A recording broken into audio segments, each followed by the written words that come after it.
been a very good day. If you look at what we did today, we had a huge spending round announcement. Sajid Javid, the Chancellor, set out the biggest package of spending since, I think, 2002, which is the moment when the Blair government really decided to start investing in hospitals and schools, and we're doing the same.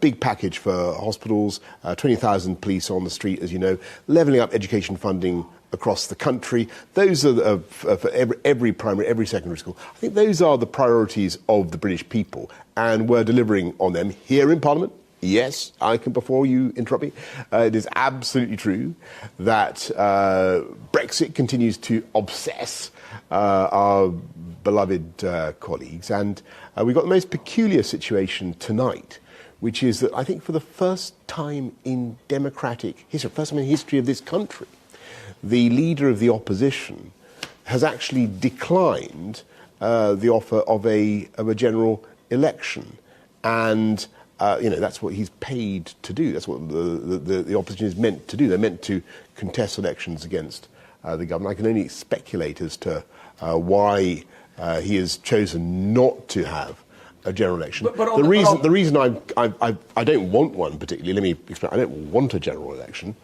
at all. But you need one. You can't govern. If you lose 4 votes in 2 days, you need a general election. The truth is that we've had our chance to get a deal in Brussels on Brexit really badly damaged, if not totally wrecked, by the surrender bill. But why does a senior colleague, actually former senior colleague like Philip Hammond, just say you're straightforwardly wrong about that, that your negotiating position hasn't suffered at all? Well, it totally wrecks it, because what it does, if you read the bill, what it does, the thing that was passed today, is it compels me as Prime Minister to write a letter. In fact, it writes the letter for me that I have to send to Brussels. I just have to add my signature saying I request an extension to stay in the EU. And it then gives the EU the power to decide how long the UK must remain in the EU. Now that's a quite incredible thing. But you yourself say you don't want a no deal Brexit. You'd much rather get a deal. Absolutely. Your own Attorney General said to you, if you insist on taking out the backstop, it is no deal.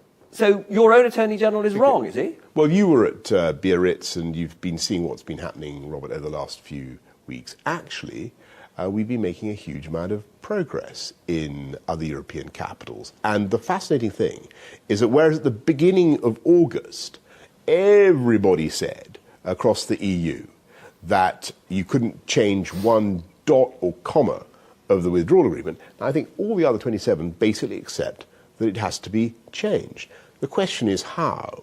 And what we've been getting across to colleagues is that there are 2 broad areas of discussion, and they involve, the facilitations that you need to check things away from the Northern Irish border, to control goods flowing from Northern Ireland to the Republic, but away from, and vice versa, but away from the border. Then there's a more conceptual approach, which involves trying to look at the economic unity of the island of Ireland, whilst allowing the whole UK, complete with Northern Ireland, politically and economically, to come out of the EU. Now, that is the way forward. And what's sad about what's happened in the last few days is that our chance to make a huge amount of progress, come out of the so-called backstop, the thing that keeps us in the EU's legal order, makes sure that we have to accept the way the EU runs our trade policy, that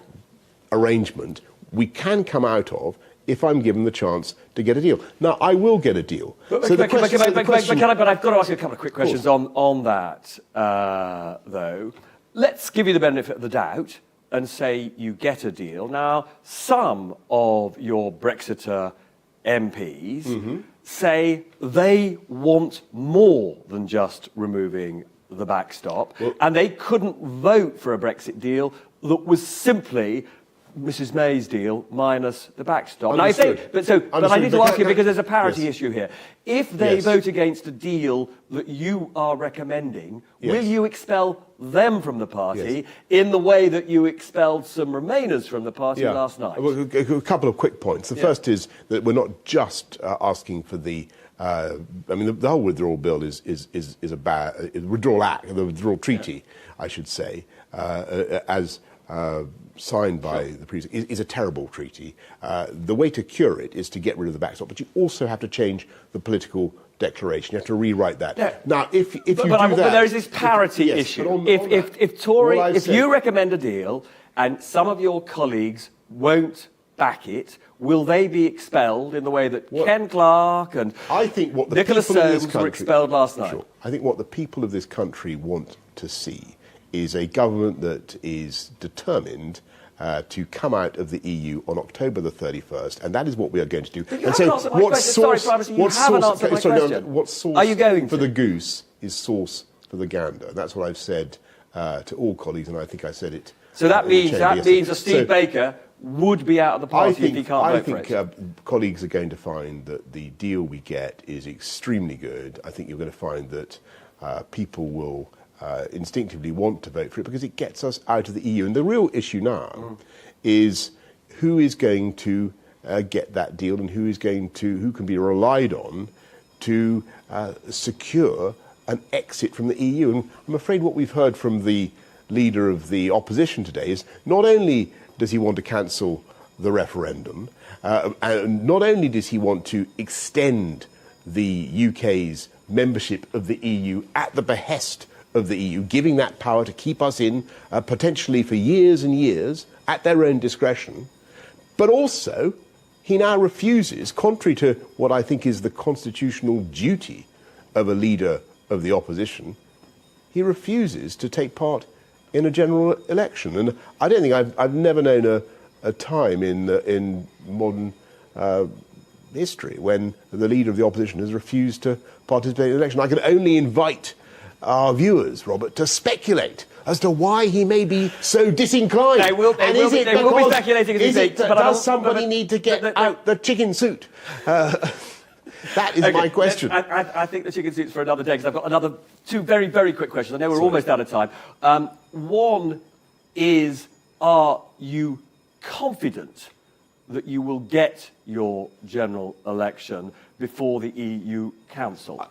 On that, back to where we were. I think that the Labour Party and indeed the Scottish Nationalists, who also seem to be against trusting the people with an election, I think they're going to find themselves steadily in an unsustainable... Because you can't enjoy not having the numbers to do anything. Are you going to be a permanent lame duck? We've talked about chickens. Are you going to be a permanent lame duck, or will you get your general election? I think that the position of the Labour Party, to be so consumed by cowardice as to resist a general election, is not politically sustainable. And then very finally... That's my view. A Brexiter, Sir Edward Lee, said today he's deeply uncomfortable with what he called the purging of colleagues. I mean, Ken Clarke, probably the best known, certainly the longest serving Tory MP, held a whole variety of cabinet posts. Nicholas, you wrote a biography of Winston Churchill. He was his grandfather. Most people think there is something spectacularly odd about... Well, I think what most... about distinguished Tories like that being thrown out. Yeah, and look, these are friends of mine, and believe me, I take absolutely no joy in any of it. But it was very sad and surprising that they should choose to undermine the UK's ability to get a deal. Because that's what it does. That's what it does. And I think what the country wants to see is clarity and determination in coming out of the EU on October the 31st. And alas, for those colleagues who had plenty of warning and explication about what we want, they were, I'm afraid, backing a bill, the surrender bill, that effectively frustrates Brexit. And we made it very clear to them what the consequences would be. But it is so but you are running a new kind of Tory party, aren't you? No, not at all. This is unprecedented. No, it's just that we have a clear mandate from the people to deliver Brexit, and that, I'm afraid, Parliament has refused to honour that for more than 3 years. So we've got to get it done. Prime Minister, good to see you. Thank you.